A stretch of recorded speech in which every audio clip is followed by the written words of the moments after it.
So it's a great pleasure to have Steve Simon from Oxford to give a colloquium.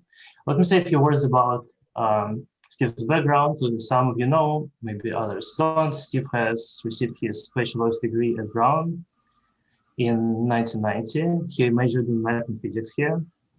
Then he moved to Harvard, where he worked on quantum Hall effect with Bert Halperin. And after that, he was a postdoc at MIT, so I guess he stayed in New England quite a while. And then he remained in New England for about 10 years. He worked at Bell Labs, where he, I guess, finished in 2008. And he moved to Oxford in 2009, where he remains since. So Steve works in topological phases of matter. I mostly know his work in quantum Hall effect, but there are many other subjects that he worked on around topological phases of matter, superconductivity, cold atoms, more. Perhaps some of you know him because of his book, which we really love and enjoy and benefited greatly from. Unfortunately, you cannot get the signature, but maybe next time. Okay, let me not waste more time. Steve, take it from here. It's a great pleasure to have you. Thank you so much for the invitation to give this talk. So I left Brown about 30 years ago, and I'm sure the department has changed immeasurably since then. A lot of new faces for obvious reasons. It's been a long time. But for the few people who were there when I was there, a belated thank you for starting me off on a good road towards a successful career, where I learned a lot of very important things at Brown. It's also a good idea to start this talk about 30 years ago, because it was about 30 years ago, maybe a little bit more, that the ideas of topologically ordered matter started emerging in modern science. In condensed matter physics, topologically ordered matter is one of the really prominent themes of modern research, but it also comes up in quantum information. It wasn't even a field of quantum information 30 years ago. Now it's a huge field. But the ideas of topologically ordered matter are extremely important in quantum error correcting. And in high energy physics, which is where these ideas were first explored, topologically ordered matter, or what we could also call topological quantum field theories, were being explored in the 1980s in the context of quantum gravity. So hopefully there's a little bit for everyone, independent of what field you're from. The origins of this field actually go back, the field being the use of topology in physics, go back much, much further than the 1980s. They go back actually into the 1800s, which is where I'm going to start this story. So in 1867, there were two very well-known physicists. The first one, I'm sure everyone knows, a guy by the name of William Thomson, also later in life took the name Lord Kelvin. His lesser known friend is a man by the name of Peter Tate. Kelvin and Tate were very close friends, and they were collaborators throughout their lives. And in 1867, they were interested in a phenomenon of fluid flow, something that everyone was familiar with, the idea of a smoke ring or a vortex ring. So let me remind you what this is. You imagine an invisible ring like this, and the fluid, the smoke or the air, circulates around that ring like this, and the whole thing comes out of the plane of the board at you. Now, back in the 1800s, they used to do this odd thing up in Scotland where they lived. It's called smoking tobacco. And so, a talented smoker could produce they don't do it anymore because it's bad for you, but I'm told it's a little bit like vaping. And one of the great things about giving a talk over Zoom is you don't have to worry about whether people are laughing or not laughing, because you can't tell anyway. So anyway, so what people were familiar with the idea of a smoke ring, because a talented smoker could produce a smoke ring from their mouth. Anyway, Tate and Kelvin wanted to study this, and Tate managed to build a machine that produces these smoke rings, and he showed it to his friend Lord Kelvin, and Kelvin thought it was pretty amazing, and he had a number of simultaneous and important epiphanies. The first epiphany is something we still teach in undergraduate fluid dynamics classes, known sometimes as the circulation theorem. And the content of this theorem can be sort of summarized by saying that if it were not for the friction or dissipation or viscosity of the fluid air, then this fluid flow configuration here would persist. It would go on forever and ever and ever. It would just keep rotating around and around. The smoke ring would never, ever disappear. It's only because air is an imperfect fluid that the smoke ring disappears at all. So that got Kelvin thinking, where can you find a fluid that doesn't have any dissipation? And such fluids do exist. We call them superfluids. For example, if you take helium and you cool it down to about 1 degree Kelvin, above absolute zero, at ambient pressure, it becomes a superfluid. And if you start a fluid flow configuration like this one, like a smoke ring in the superfluid helium, it really will last essentially forever. But Kelvin didn't know about superfluid helium. In fact, helium had not even been discovered in 1867, much less did he have any sort of cryogenic apparatus to cool anything down. But he thought he knew about a perfect fluid, a superfluid, something with no dissipation. And this was a famous mistake in the scientific literature. It was a mistake known as ether. And ether was supposedly this perfect dissipationless, frictionless fluid that filled all of space, and its purpose was to carry electromagnetic waves. Now, why did they believe in this stuff? Well, they believed in this stuff because they knew a lot about waves. They knew when they saw a wave on the water, they were seeing water sloshing back and forth. And when they heard a wave of sound in the air, it was really air moving back and forth.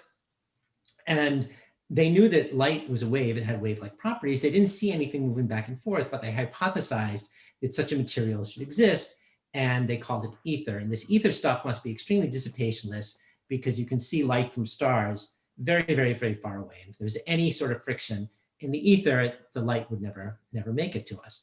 The idea of ether actually goes back hundreds of years before Kelvin. It goes back to the philosopher René Descartes. He thought this stuff up. He just said, I think therefore it is, and created ether. In case you didn't catch that, that was another joke. But it really was due to René Descartes. And by the 1800s, the idea of ether was completely accepted by the scientific community. Anyway, so on the one hand, Kelvin had his circulation theorem telling him that if you had a perfect dissipationless fluid, the smoke rings, this circulation would last forever. And he also, on the other hand, had believed in this completely dissipationless fluid called ether. So what then is this smoke ring in the ether? What is this fluid flow in the ether? And he came to this rather remarkable conclusion. He said it must be an atom. This smoke ring, this fluid flow configuration, it could be an atom like hydrogen. And then he said, well, you could have a more complicated fluid flow configuration, like maybe 2 linked rings like this, and the fluid would flow around this one like this, and the fluid would flow around this one like this, and maybe this is something like a hydrogen molecule. And then you could have something even more complicated, like maybe imagine drawing a knot like this, where you have strands crossing over each other. Is that a knot? I think it is. And then the fluid would flow this way, and the fluid would flow this way, and the fluid would flow this way, and so forth. And that fluid flow configuration by the circulation theorem would be completely stable, and maybe it would be some more complicated atom like lithium. Now, this idea sounds completely bonkers to us because we know what atoms are made of and it has nothing to do with fluid flow in ether, and we know ether doesn't even exist. But in the 1860s, it sounded like a really good idea, and very serious scientists really thought this might be the way forward, and they spent a lot of time thinking about Kelvin's vortex theory of the atom. Now, for about 10 years, it was a rather popular theory, and then slowly people drifted away from it because it didn't seem to predict anything useful about the atoms. It didn't predict their masses, it didn't predict their chemistry, their electrical properties, their optical properties. In fact, it didn't seem to predict anything at all, so it was probably wrong. But at the end of those 10 years, Peter Tate took a look at this theory, having sort of ignored it for about 10 years, and said, well, it's kind of a beautiful theory nonetheless, and despite its problems, maybe we just need to understand better this vortex theory of the atom. And the way to understand this theory better is to understand knots a little bit better. This is the simplest knot, this is the next simplest knot, this is the next simplest knot. And if he thought that if he could make a periodic table of all the possible knots, maybe he would know something more about the periodic table of the elements. So he set himself this goal of building a periodic table of the knots, and this goal occupied much of the remainder of his life, along with doing things like playing golf and playing rugby. He was a fantastic sportsman. It represented Scotland in rugby, and he taught his son Freddie to golf, and Freddie became a champion of the British Open. But when he wasn't playing sports, he was thinking about, among other things, building his periodic table of the knots. So, so I'm going to tell you what it is that Peter Tate figured out about knots that turns out to be pretty important to us much later on, but in a somewhat different context. Before doing so, I should tell you the end of the Peter Tate story. So Peter Tate spends 25 years working on his periodic table of the knots, and he becomes rightly viewed now as the father of the mathematical subject of studying knots, what we call knot theory, which is a very important branch of mathematics and topology, and it's also very important for physics, as we'll see in a moment. Of course, he got no closer to understanding the periodic table of the elements, because this has nothing to do with the periodic table of the elements. And he started to get, rather understandably, frustrated with his the vortex theory of the atom. And he wrote some letters to Lord Kelvin expressing his dismay at having spent so much time on this vortex theory of the atom, and it really wasn't going anywhere, and he wasn't learning anything more about the periodic table of the elements. This was around 1900.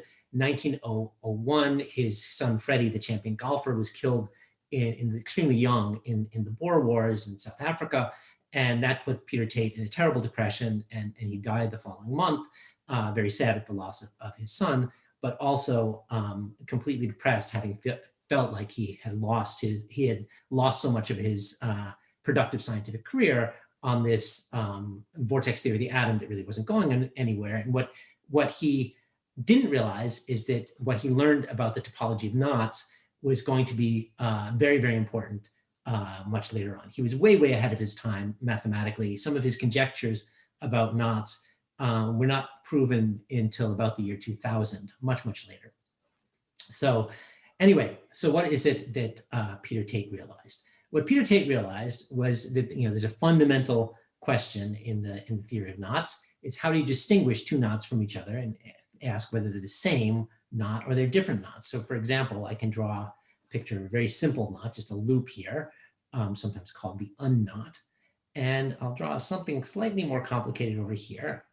And then we want to ask whether these two pictures are the same knot or if they're different knots. In other words, can this picture be unentangled and turned into this picture without cutting any of the strands? If they can be turned into each other, just deformed into each other without cutting, then we say they're topologically equivalent. And if they can't be, we say they're topologically inequivalent. Now, and another way to ask this question is this one entry on Peter Tate's periodic table of knots, or is it two entries on Peter Tate's periodic table of the knots? Now, we're pretty smart, and we can see that all you have to do is unfold this piece over here and unfold this piece over here. And without cutting this, any of the strands, you can turn the picture on the right here into the picture on the left. So yes, these two pictures really are equivalent. They're just a single entry on the periodic table of knots. However, when you get more complicated knots, it rapidly becomes extremely difficult to tell if two knots are equivalent or if they're inequivalent. For example, if you take this knot here, known as the trefoil, it was only in the 1920s that someone managed to prove that the trefoil and the mirror image of the trefoil can't be deformed into each other without cutting. They're two different knots. And as the knots get even more complicated, it gets much more difficult to tell if they're equivalent or inequivalent.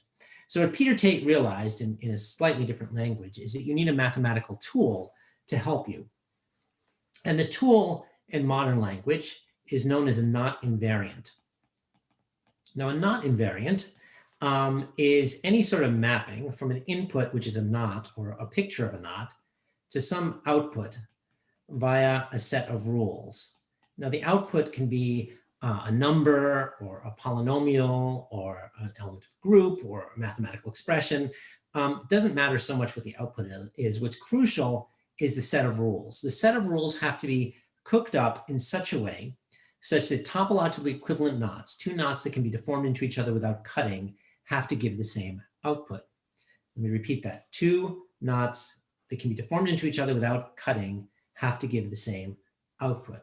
So if you have two really complicated knots, and you don't know whether they can be deformed into each other, you stick them into the set of rules, and if you get two different outputs, you know immediately that these are two different knots. They can't be deformed into each other. They are two different entries on the periodic table of knots. So you can imagine how this is going to be a useful tool for someone like Peter Tate, who's building a table of all the knots.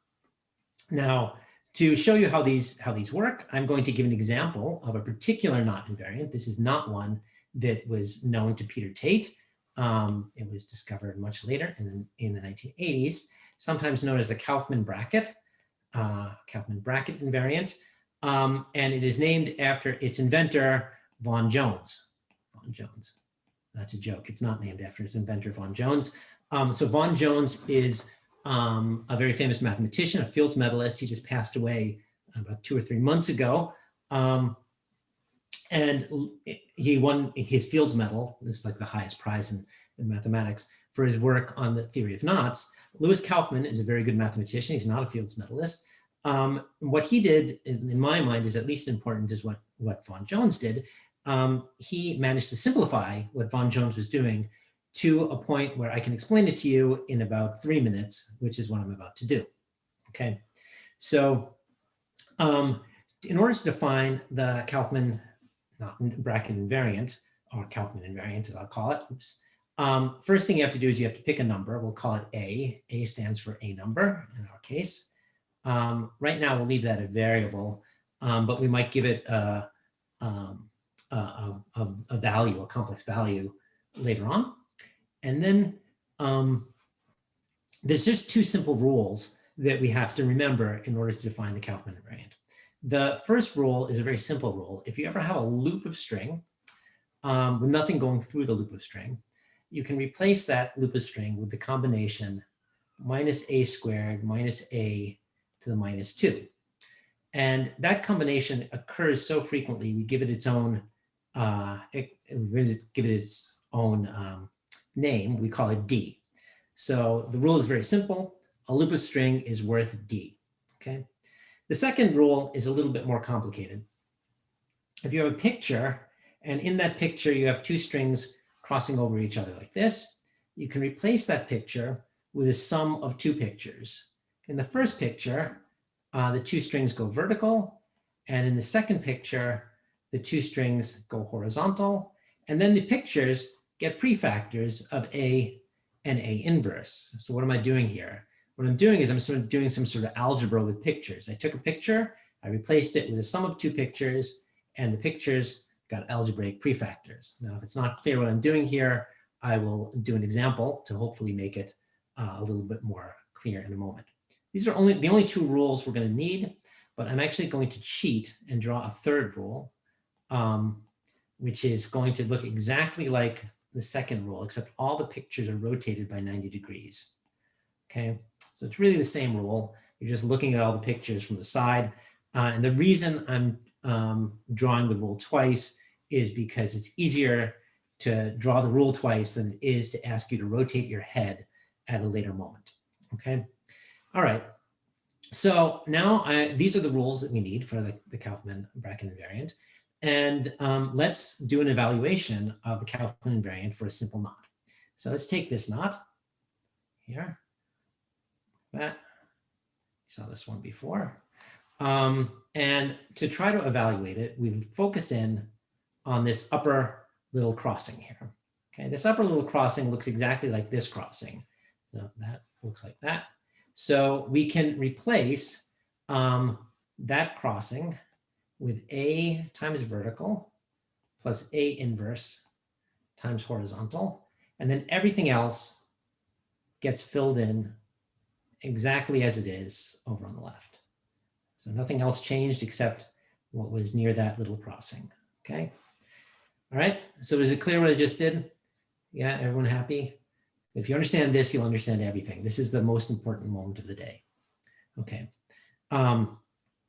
So now we have two pictures here, and I have two crossings in, one crossing in each one of these pictures. So I'd like to remove these crossings by again applying one of these rules, and you'll see that these, what's inside those little loops there, what's sitting there, looks exactly like this crossing here.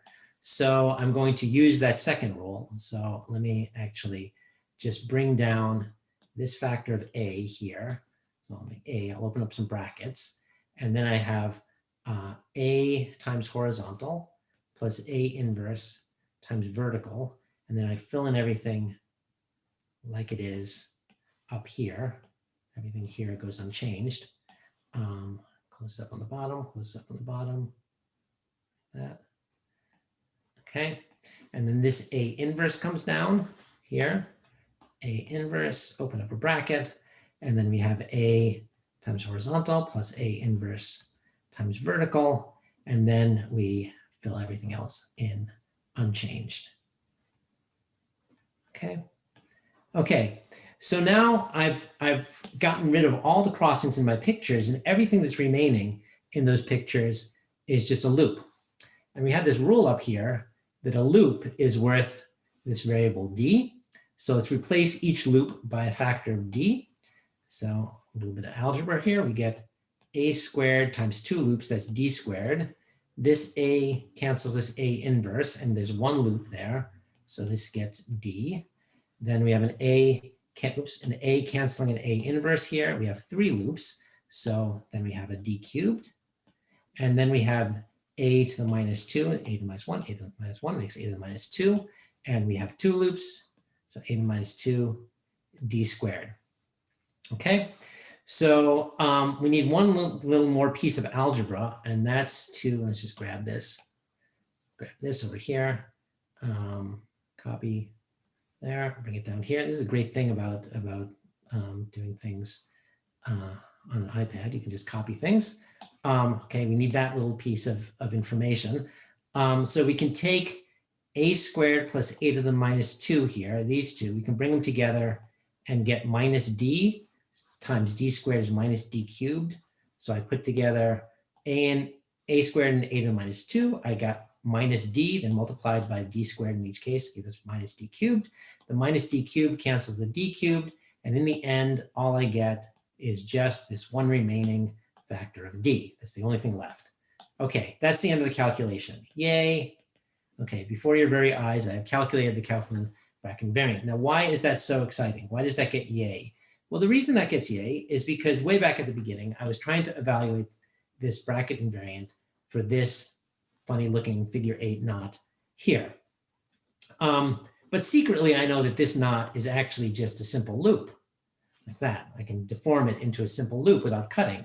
And a simple loop has the Kaufman bracket invariant value of d. So this thing here is worth d. Now I tried to make this look a little bit more complicated by folding it over, making it into a more complicated knot, but in the end, it still comes out d. And I could have taken this knot and I could have folded it over 100 times and made it look super, super, super complicated, and still in the end, it would have come out d. And that's how knot invariants work, okay?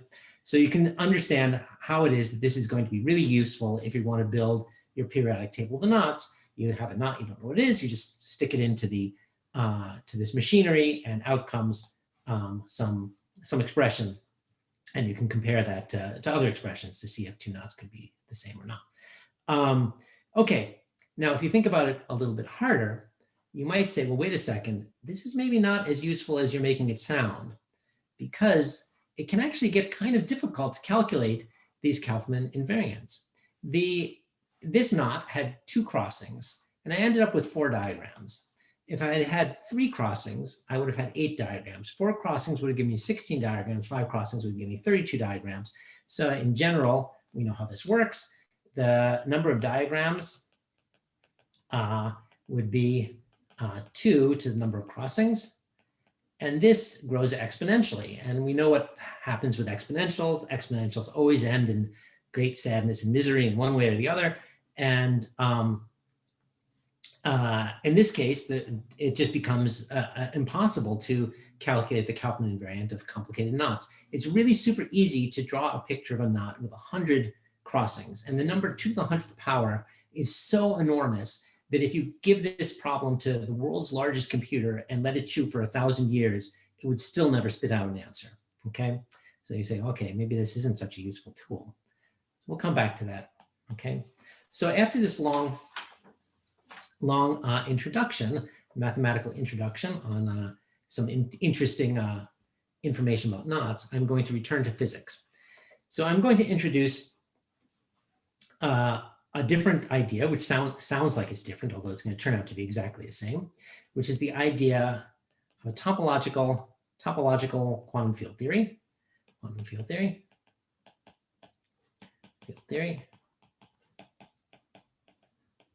Or otherwise known as topologically ordered matter.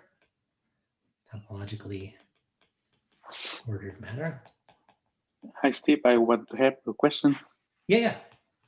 That sounds like do you have a simple proof saying that two different knots should have a different Kaufman? No, absolutely not. There are. It is certainly the case that you can have two knots which have the same Kaufman invariant, which are not the same knot. I believe the simplest example is a knot with 16 crossings or so. So the simplest examples are not that simple, but they definitely do exist. You have multiple knots that are not the same knot, which do have the same Kaufman invariant. So if you want to become a famous knot theorist, you can come up with a knot invariant of this type, of this combinatoric type, which distinguishes all knots from each other. There are conjectures about what would do it, but it's not known. As far as I know, it's an open question. Okay, thank you.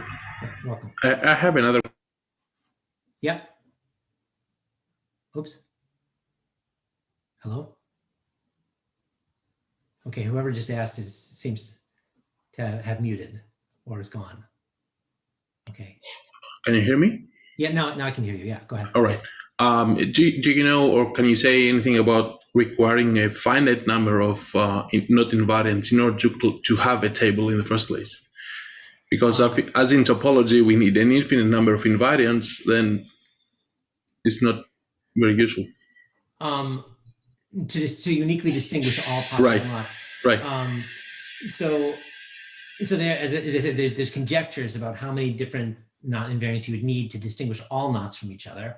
And there are some rules about complexity that knots of certain complexity can be distinguished by only so many properties. And as the complexity gets higher, you need to distinguish more properties. And there are some things known about that, but actually not a whole lot about exactly how much you need as it gets larger, although there are conjectures. Okay, thank you. You're welcome. Okay, so on to topological quantum field theories and topologically ordered matter. So a topologically ordered matter, I should maybe have said this right off the bat. Topologically ordered matter is a physical realization of a topological quantum field theory, that the topological quantum field theory is the mathematical description of topologically ordered matter that you have in your laboratory. So that's the only distinction between these two phrases. So that doesn't maybe help if you don't know what either of them are. So let me try to give a definition to them, which is more useful. So topological quantum field theory is any physical system, any field theory, any quantum system where amplitudes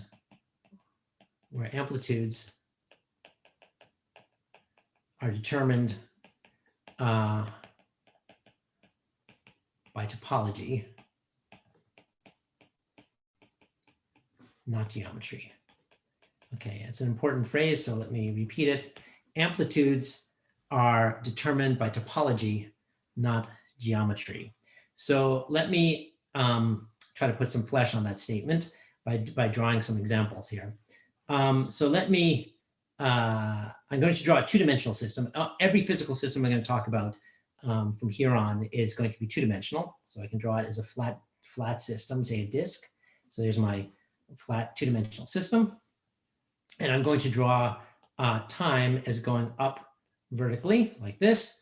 Time goes up because time is money and money goes up. No, time is going up, and in all my pictures, time is going to go up. And let's imagine that this physical system is some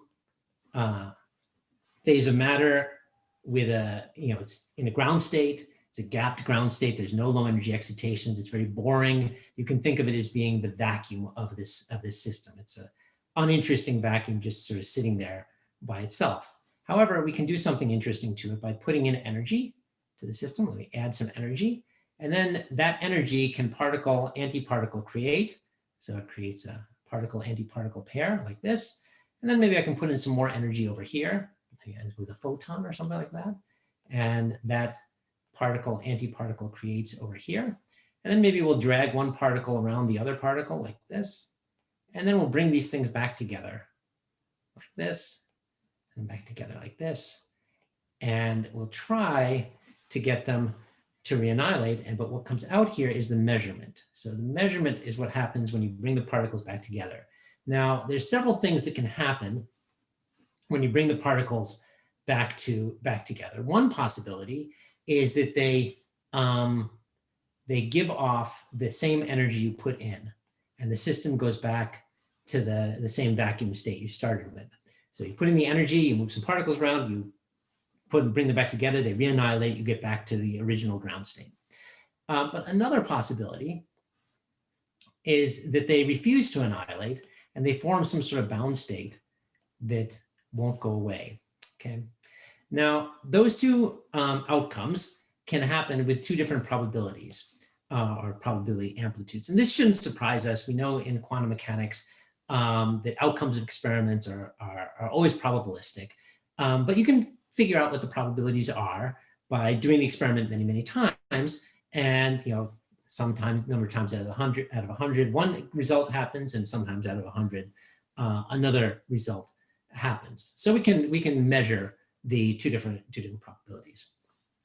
Now, one thing that maybe okay, so the definition of this topological quantum field theory is that the probability amplitudes should be determined by topology, not geometry. So for example, if I then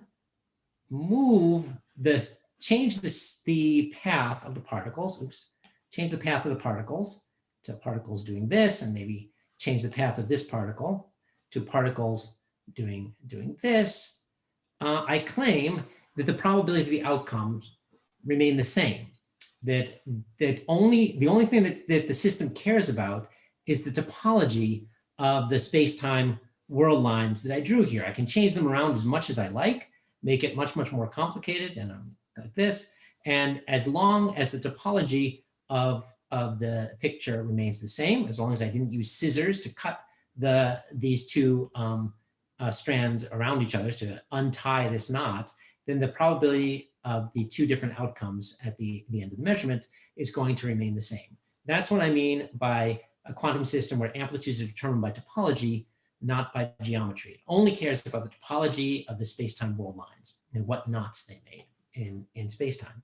Now, this connection between topological quantum field theories and non-invariance was pushed very hard by Ed Witten in 1989 in a rather beautiful paper, which won him a Fields Medal along with Von Jones. And one of the things he did was he made the starting point was the rather maybe obvious statement that these probability amplitudes themselves have to be not invariants. Why? Well, because they are some mapping from an input, which is a picture of a knot. Here's the picture of the knot, and the output, some measurement, and the output that you get should depend only on the topology of the knots. And if you can deform the knots and the output probabilities don't change, then the output probabilities themselves are in fact not invariants. Now, he did more than this, which he took some known topological quantum field theories, some known TQFTs. Sometimes I probably should have said that. Sometimes we call topological quantum field theory TQFT for topological quantum field theories. So he took some known TQFTs, and these things have names. So the names of the ones I'm going to be interested in are called SU2K. So SU2, probably know what SU2 is, rotations of a unitary, special unitary rotation of a two spinner. This is a Lie group. This is the gauge group of the group of the theory, and K is a coupling constant, which has to be an integer coupling constant. So these were known topological theories, and what he showed was that the probability of all annihilating, all of the particles annihilating back to the vacuum, all annihilating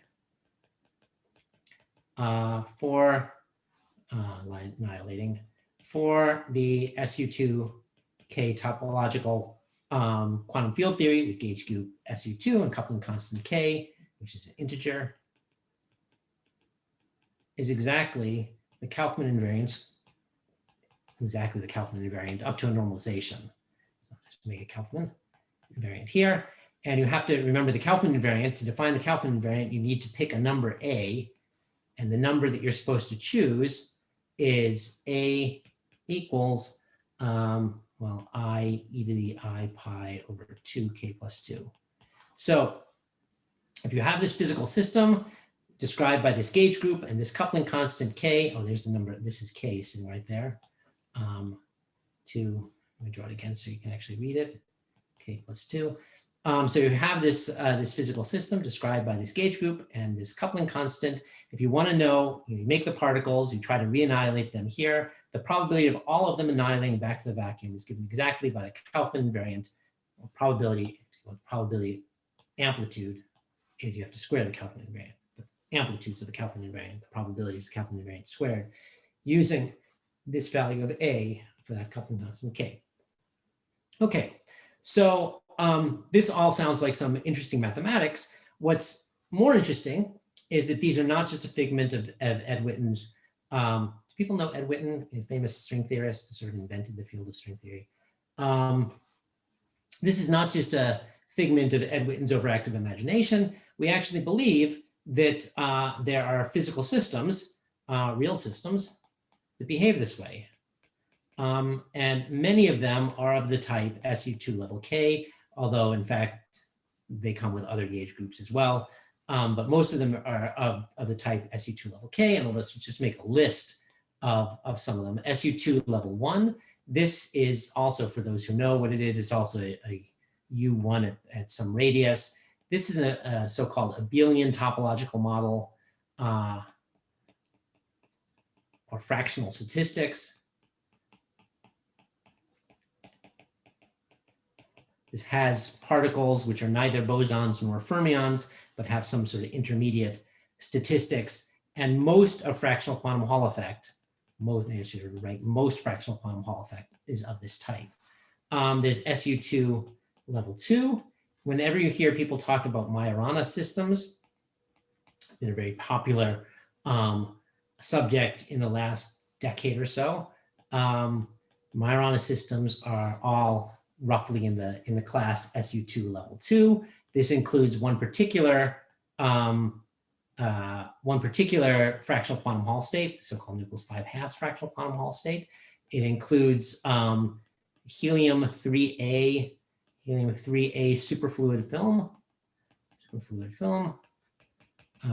Very high evidence that that one is true. There's a lot of engineered structures that people have been trying to make. They're trying to make these so-called Majorana systems with superconductors put together with semiconductors having large spin orbit coupling, and in order to try to make these, sometimes called Majorana nanowires. Sometimes there's a new one on the block is uranium tellurium 2 films. Another one is, these are all two-dimensional systems, I should mention. And another one is iron tellurium 0.55, selenium 0.45, again, in the film form. And there's a little bit longer list of these. I used to put strontium ruthenate on the list if those people are keeping track. And now the latest data seems to think that it's not on the list. So let's cross that one off. There's SU2 level 3. There's only one phase of matter that we believe is that, and that's the so-called nu equals 12/5 fractional quantum Hall state. And there's a few others which I'm not listing here. Okay, and I should be honest. The evidence for any one of these is not great. The people have been talking about fractional statistics in fractional quantum Hall systems really since before I was in college even. And it was only this year, 2020, where, last year, I guess, when people actually did an actual experiment which managed to braid particles around each other and see the braiding properties of dragging particles around each other and forming knots. So, progress is slow, but it comes eventually. All right. So let me do one little bit of truth in advertising, because I know what's going to happen is that everyone's going to go home and they're going to calculate the Kaufman invariant of their favorite knot. And then I'm going to get calls in the middle of the night telling me that I'm not being honest. So let me try to be honest. To show you what the issue is, let me try to calculate the Kaufman invariant of a little twist of a knot. So the rest of it is supposed to be connected up to something over on the left. I'm not so concerned with what's going on over on the left. And let me do this calculation rather quickly. I'm going to apply my rule to this little crossing. So it's A times vertical plus A inverse times horizontal. This goes off to the left. This loops up like this. This goes off to the left. This goes up like this. This loop here gets a factor of D. So I get A times D plus A inverse times a line that goes over off to the left.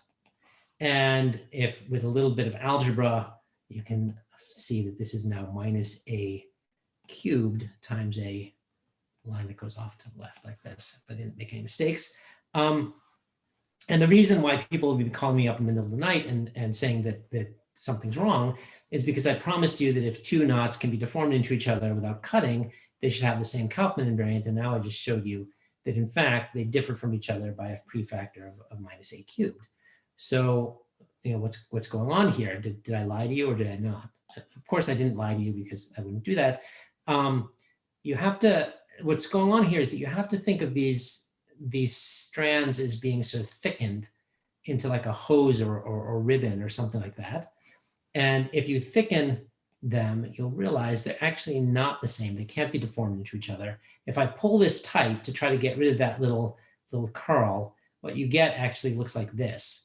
And if you've never pulled a garden hose straight to discover this, probably not spending enough time in your garden. But everyone knows this effect. If you have a little curl like this, you pull it straight, you get a twist like this. And this twist is not the same as this picture here. This has no twist. So this factor of minus A cubed is actually there to account for the self-twist of this strand. And it's something that we should expect in quantum mechanics, because we know that if a particle has a spin, if you rotate that particle, it picks up a phase associated with the spin. So this is the phase associated with the spin, because you'll see that this factor A here is just a complex phase, magnitude 1 complex phase, and this is how it's reflected. This picture here is a particle rotating around its axis. This is a picture here is a particle not rotating around its own axis. In fact, the connection between this picture here and this picture here is a very slick proof of the so-called spin statistics theorem. In this picture, you have two identical particles crossing over each other. In this picture, you have one particle rotating around its own axis, and these two have to have the same effect. Okay, so let me move on. About 15 minutes remaining. Let me move on to what the main property is that people are interested in these topological systems, topologically ordered matter. And so let's draw again a physical system here. and we'll put in it a particle, an antiparticle, a particle, a hole. If you're a condensed matter person, you call it a hole. If not, you call it an antiparticle. So it's a two-dimensional disk, and we have two particles and two antiparticles, or two particles and two holes. Make a couple copies of this because I'm going to need them. Copy, paste, paste here, and then paste up here. Hello, paste up here, and then another one, paste up here. Okay, good. So here I start with my two-dimensional disk, start in its ground state. I create two particles and two holes.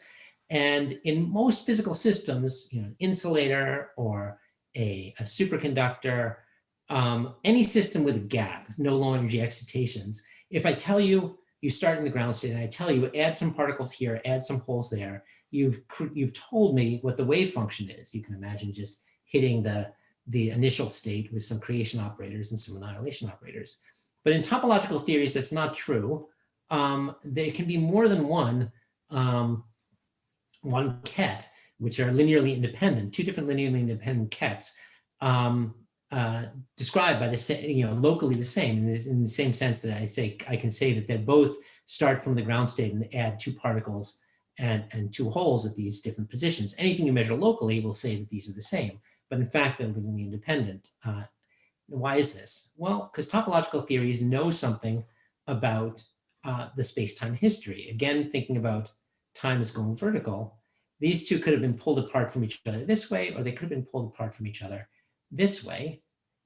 And these are topologically distinct. To convince you that these are linearly independent, I have to take some inner products. So let's do that. So in order to take inner products, I need to take the bras corresponding to the kets, and you do that by just time reversing and bringing them back to the vacuum in the same way you started with, like this. And then take inner products. So to take inner products, what you do is you just squeeze them together to make a closed figure. So for example, if I want 1, 1, the inner product with 1, I have the physical system in the middle, and two particles and two holes, like this, and it looks like this on the bottom, and it looks like this on the top. That's two loops, and so that's worth d squared. Similarly, if I wanted to do 2 with 2, let me make it smaller so you can see. If I have 2 with 2 here, God, I'm terrible at drawing. So here's two particles, two holes. 2 looks like this on the top, and 2 looks like this on the bottom. These two guys over here and here, I just squeeze them together.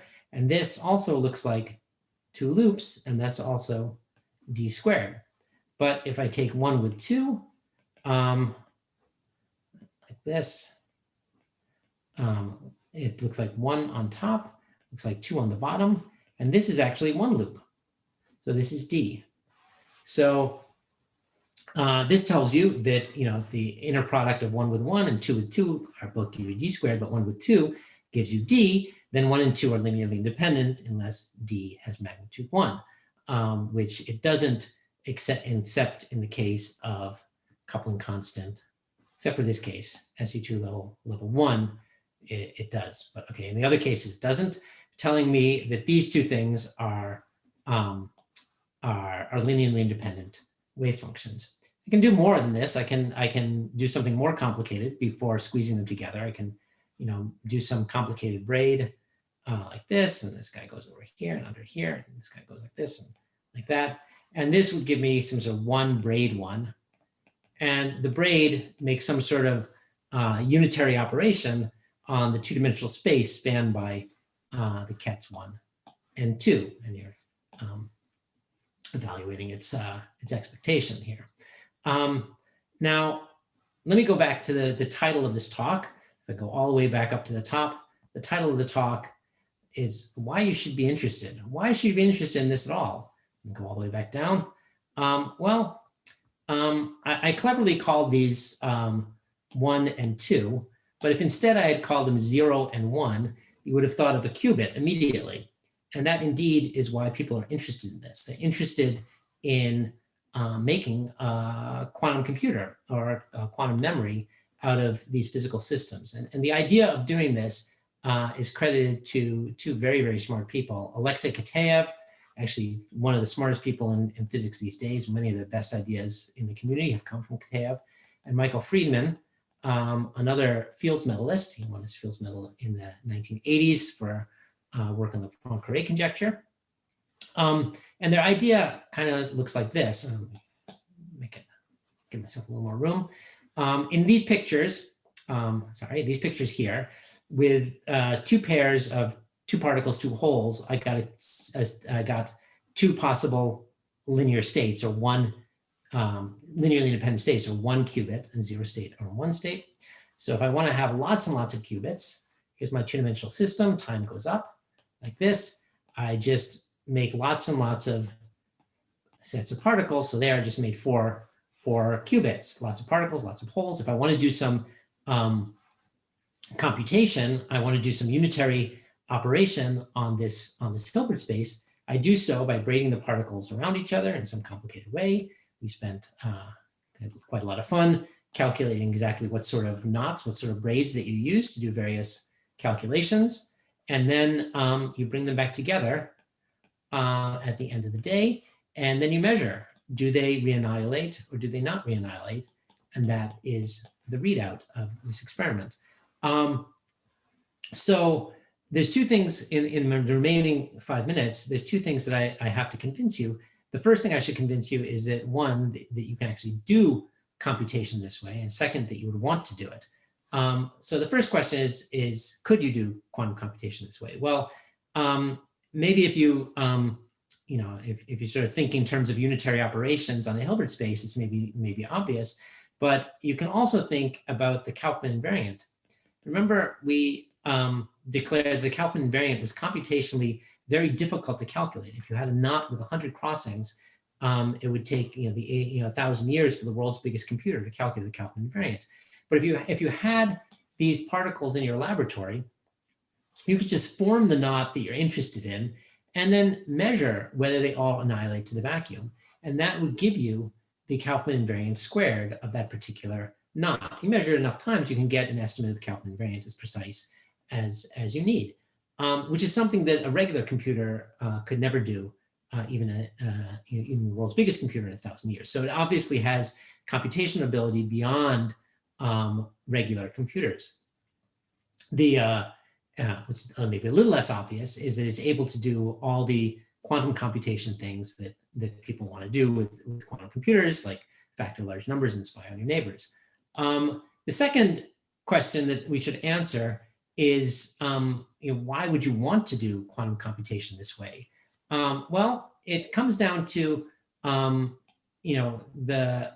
fundamental problem with quantum computers. Quantum computers are very finicky because of the problem of noise. If there's a little bit of noise in the environment, you imagine your quantum computer as being a bunch of bits, like spins, two-state systems, they can be up or down, and you sit your computer in some particular state. If a photon comes in and flips over your bit, it creates an error, and you have to go to great lengths to try to protect your system from such errors. So what happens if some noise comes into the system? Noise arrives in the system. Well, what's going to happen if the noise arrives is it's going to take the path of this particle and it's going to shake it around. Oops, blue. So now it's, instead of a nice smooth path, it's kind of a wiggly path. But as long as you don't change the topology of the knot that you formed, you haven't made any mistakes at all. So the system is inherently immune to small amounts of noise, which is why people are interested in using this for quantum memories and for quantum information processing.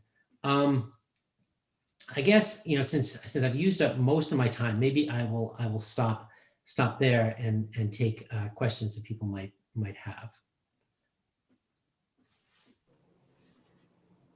Okay, thank you. So anybody who has questions, feel free. I have a question. Okay. So the noise that does not scramble the phase here, I feel it's a bit of a wishful thinking here, right? Because it doesn't really, since the energy to cross the two world lines is 0, then Okay. or So is it 0? Perhaps. Okay. So let me make a couple statements here, which might make you feel a little bit better about it. So the way that we are going to drag the particles around, so it is wishful. I'll be honest, it is wishful thinking, but it's not as it's maybe not as depressing as it might sound for a number of reasons. So the picture that that one has in mind is a picture where you control the position of each of these particles by putting it in a potential well. And you move the potential wells around so that the particles are essentially trapped and they have to follow the path that the potential well takes. Okay. So that's the first thing. The second thing is that they're actually the overall phase, which you sort of rightly said that the noise is going to affect the phase. The overall phase is not part of the computation. So the computation is, you're working in a very big Hilbert space, and the overall phase is very hard to control. So you don't bother controlling it. You're working in the vector, you think of a vector in a very large dimensional space, and there's one overall complex phase that you just don't care about. So that is sort of factors out of the problem, which makes things a lot simpler. So the other comment is that trying to do this kind of experiment, I'll be honest, trying to do this kind of experiment with quantum Hall effect or even with low temperature superconductors or Majoranas sounds almost impossible. We've still, everyone's heard about Google and quantum supremacy, and they have whatever 57 bits or however many bits they have now, and they're all working fairly well.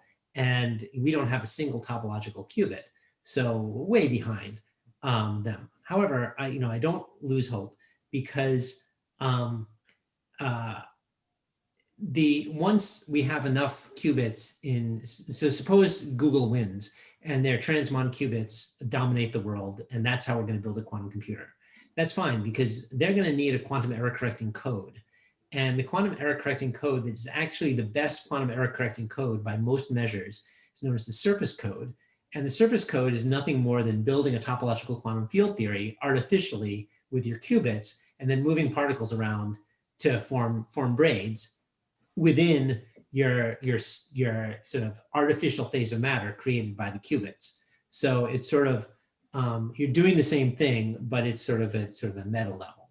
So you end up getting the same physics, but by engineering your phase of matter out of the qubits that you've built. And that's going to be your error correction. At least that's the leading scheme for error correction at this point. Did that answer some of your questions? Yeah, but I feel there has to be a physical mechanism. If I think about, let's say, a strip of a superconducting film, and then let's say aluminum film. Okay, so I pass a current, and then so if I think about this system by itself, you will be having a supercurrent from left to the right. Okay, the same number of Cooper pairs that will show up from the left to right. And then the only way you will have a reduction in the number of Cooper pairs is somehow a vortex is nucleated on the edge and then goes all the way to the other end, right? So there is a mechanism to prevent that from happening because the energy barrier for creating such a vortex would go scale with logarithmically with the width of the film, right? Nevertheless, still a large quantity, right? So it probably it happens, but it may happen once per minute or once per hour. Then you have a superconductor, right? Right. So I mean, I should say that these superconductors on my list are not just any superconductor. These uranium, tellurium-2 and iron, tellurium, selenium, and the degree of freedom. So you have your superconducting condensate. It still has superflow, just like all of them. And the Majoranas these quasi-particles that you're braiding around each other are the Majoranas that are isolated in the core of vortices. So those are the things that you have to control, the vortex positions. That's a lot easier than trying to control, noise in the superconductor current or something like that. Were there other questions? Okay. Okay. I will try to understand what you're saying later. Okay. Brad? I had a question. Oh, Yes. Hey, Steve, this is Brad. That was a beautiful talk. Hi, Brad. Thank Thank you. So I have a question for you, which is you began with a classical system, the vortex rings, and we know that classical wave systems can support topological edge modes, but then you ended up with quantum field theory, topological quantum field theory. So my question is, at what point or what parts are essentially quantum and which ones are essentially classical in your description? Sure. Okay. So so first of all, maybe I should add this last comment about the connection of what we're doing in Kelvin, which is a bit of a detour, but let me take the opportunity to do it. So you have your matter two-dimensional system like this. Say it's fractional quantum Hall effect. Fractional quantum Hall effect is a dissipationless system, and because it's dissipationless, it has persistent vortices. The vortices here, there'll be charged vortices here. They're the so-called quasi-particles of the fractional quantum Hall effect. You have particles and antiparticles. These are the particles that you're going to drag around each other. The rest of the system is completely dissipationless. So what we're trying to do here is we're trying to make space-time braids in vortices in a dissipationless fluid, which is very, very similar to what Kelvin was thinking about 100 to 150 years ago. The difference is that we're making our braids in space-time, and he had just static. And so we have 2 + 1 dimensions, and we have braids in 2 + 1 dimensions. He had 3 + 0 dimensions.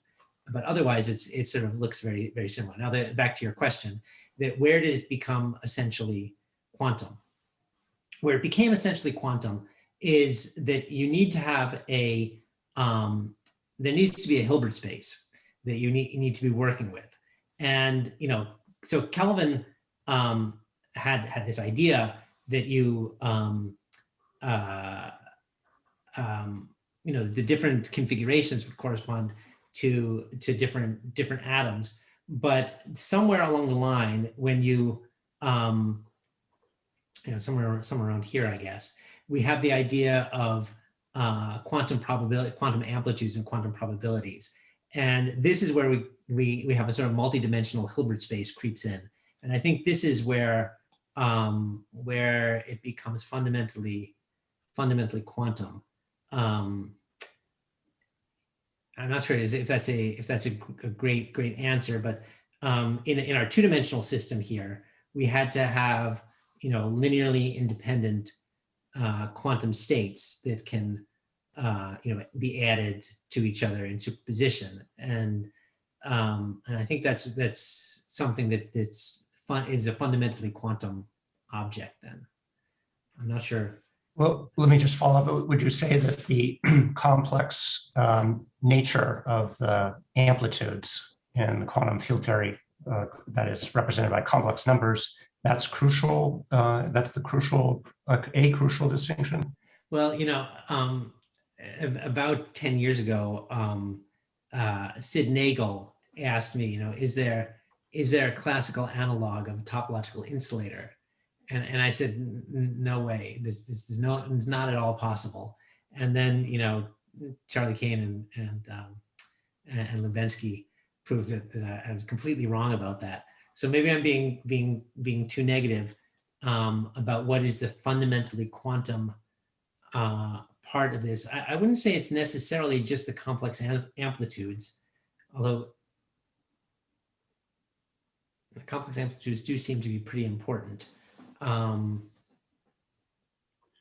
don't know, trying to dig down and can try to figure out what is the fundamentally quantum piece. Well, let's see. Well, okay. I mean, I could. I'm not sure I have. I mean, so from its technical details, you can construct these these TQFTs as path integrals, and then you see that you're summing over many many many interfering phases. So then, yeah, it is the complex phase is an important part. So it's the I action that gets in there. But I think I might be speaking too fast if I said it's only the complex phase is the important part. So I don't have a great answer for it. It's a really good question. That's fine. Maybe we can chat over a beer someday when it's possible to meet. When it's possible, I'd love to. Yeah, I do hope to visit you guys sometime. So. Yes, Steve, welcome to Brown when it's all over. Okay. Yeah, absolutely. I will definitely come. Other questions? Yeah, I had a question. Yeah. Yeah, first, thanks for a nice talk that was nicely accessible to experimentalists. That was great. I noticed in your list of possible realizations of topological quantum matter, magnetic systems were missing. I'm just wondering if there's a particular reason for that, or they were just no, not really. I mean, there is actually.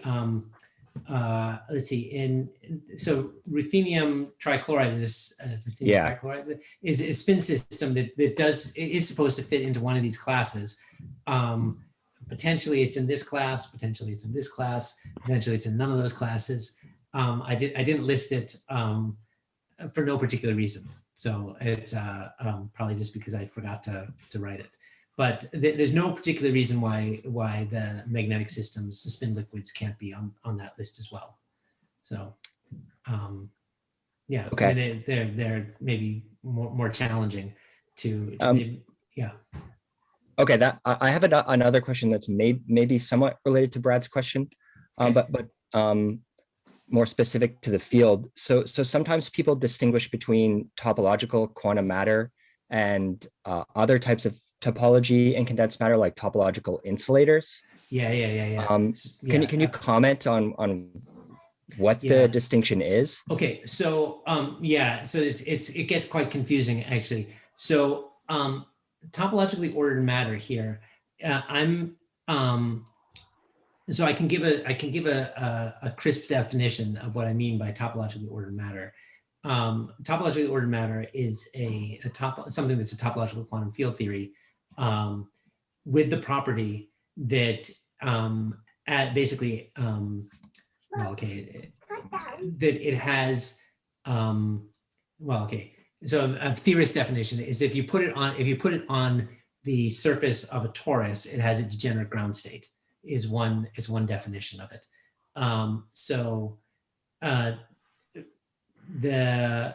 Another way of saying it is that it has long range entanglement, topological entanglement.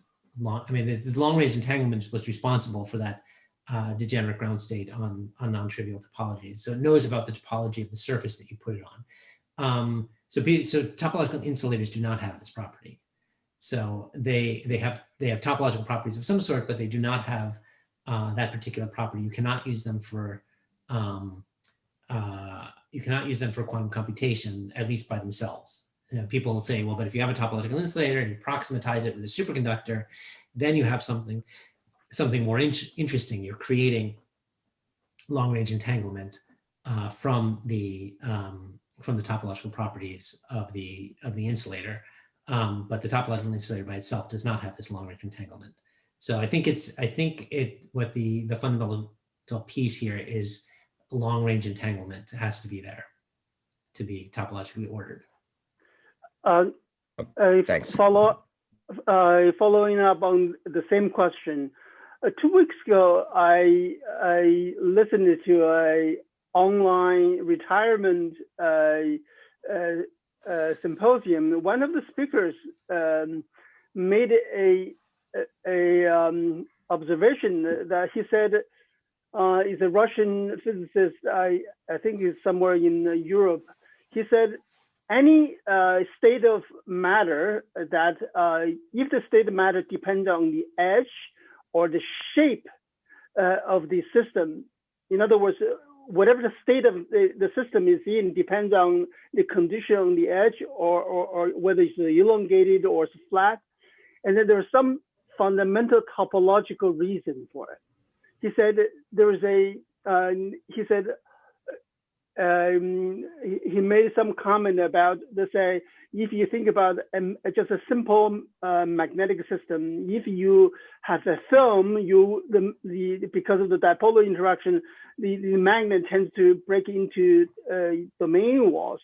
But if you take the magnet and then make it into a needle, and then the entire thing is a dipole. And then he said there's a topological reason for it. And then he said, in fact, not only the magnet have this topological constraint, and he said even dielectrics have the same property. And he said all can be understood. And then that's the part that I sort of got lost. Navier-Stokes equation. So then I did not quite follow after that. Can you? Is there something deep so I'm not sure I would even agree with the statement. Okay. Or I'd like to know exactly how he finds it. So certainly, I mean, topology occurs in physics in many different ways. So for example, you're familiar with vortices and things like that, and you can have topology of pneumatics and classical pneumatics, a beautiful topology in pneumatic liquid crystals. But they're not topologically ordered in the sense that I'm describing. They're not topological quantum field theories in the sense that I'm describing. So topology can occur, and maybe there are relations to these the effects that you describe. I agree with the effects. So is 2DXY model topologically ordered in your definition? No, it's not, and not in my definition. It isn't. 2DXY model is not ordered because there's no gap. That's what you're saying. To the excitation, to the low energy. Well, that's not why I would say it's not ordered. You put it on a torus. It doesn't have it doesn't have a degeneracy of the ground state that depends on the topology of the surface. That's the degeneracy of the ground state should know about the genus of the surface that you put it on, and 2DXY model doesn't do that. It's also not gapped, but that's another thing that you have to have. I mean, just with superconductors, you have this problem. To have a topological order superconductor, you have to say, well, the superconductor isn't gapped; it has a superfluid mode. But you say, oh, but you divide up the system into different sectors, and there's a gapped sector and a gapless sector, and they kind of don't talk to each other. So you can still talk about topological order in superconductors. But it's subtle. In your topologically ordered system, by your definition, in this two-dimensional system, does the size matter? No, the size doesn't matter. You can have a 1 meter by 1 meter system would behave the same as 1 kilometer by 1 kilometer. Yeah, there's some microscopic length scale that you have to be beyond. There's some correlation length. You can think of it as the coherence length. Once you're beyond that, it doesn't matter how big. It has the same ground state degeneracy. Now, I guess. But the gap, the lowest energy excitation gap must depend on sample size, right? How can that not be dependent on sample size? Not going to depend very much. Think about a band insulator. Why would the band insulator? The lowest energy excitation gap doesn't care about the sample size. But that's finite, right? It's not an infinite. There's a finite gap that's fixed with system size. So maybe I should ask if there are any other questions, and we'll come back to. I'm happy to come back to this though. I'll come back to Brown. Yeah, we can talk more. Yeah. Are there other questions?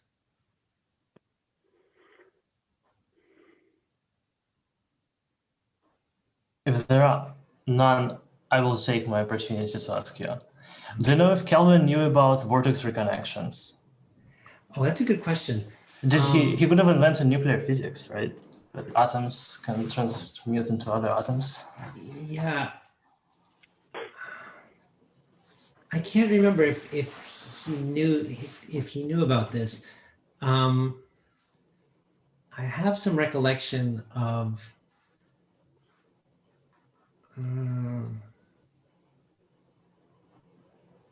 he knew that these were very. I mean, he knew that the vortex configurations were extremely stable, but I do seem to recall that he might have observed reconnections very rarely with Tate.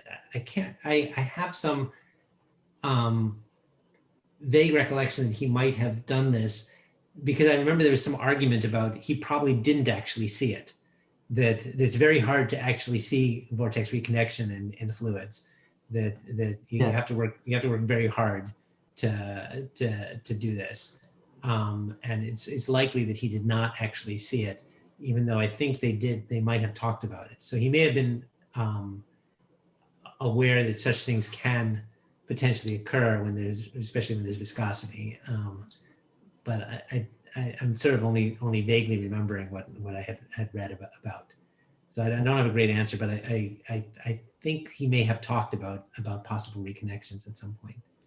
So yeah.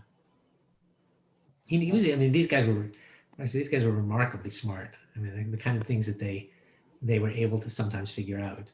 I mean, obviously, he didn't figure out the periodic table from this, but they figured out an awful lot of interesting stuff. Okay. Last chance, last call. Can I have a question? Yeah, go ahead. Which group you have the universal quantum gate from the braiding? Oh, which one of these? Yeah. So yeah, it's a good question. So of the list I made here, only this one gives you universal gates from the braiding alone. So this one is the most popular one to study, because there seem to be a lot of systems that fall into this class, and they seem to be something that you can engineer fairly easily. So these don't even have a multidimensional Hilbert space. So that's, although this year the evidence for fractional statistics in two different experiments now have evidence for fractional statistics, really beautiful. So there's nice evidence about these, but there's not a multidimensional Hilbert space, so you can't build qubits out of it. These you can build qubits out of, but you only get a subset of the Clifford group of gates. You don't get universal quantum computation. Now, that sounds like it's a big problem. Maybe it is. But the reason why people are still interested in this is because if you are able to do their Clifford gates, the things that you can do topologically here, say perfectly, or with very, very high precision, then you have some other gates that you do in with some other method, which are imperfect. The tolerance that you have on your imperfect gates goes way, way up. That you have a very, very high tolerance for how bad your imperfect gates can be if your braiding gates are very good. So if your Clifford braiding gates are very good, then the tolerance that you can accept for your other gates is very, very high. So that's why people are still interested in doing this. They think it's still realistic, well, quote, realistic, to imagine, even though that you don't have a universal quantum computation for braiding alone, you have enough of the puzzle to make it useful. I see. And that's the claim. So for example, if I just want to do very simple quantum computing question, like to check the Bell inequality, I just need the Hadamard gate and C0 gate. Yeah. Can you just this is good enough for that. So you can good, do Hadamards. Yeah. But you can't. I have another idea on optical lattice, but we will discuss this set as this Friday. Okay. We'll discuss on Friday then. Yeah. Okay. Thank you. All right. All right. If there are no other questions, we probably should let Steve go to sleep. Okay. Okay. Right. Thank you. Okay. Thank It was you. really fun chatting. Thanks a lot for with you giving guys. a great talk. Yeah. Thank you. Bye-bye. Bye.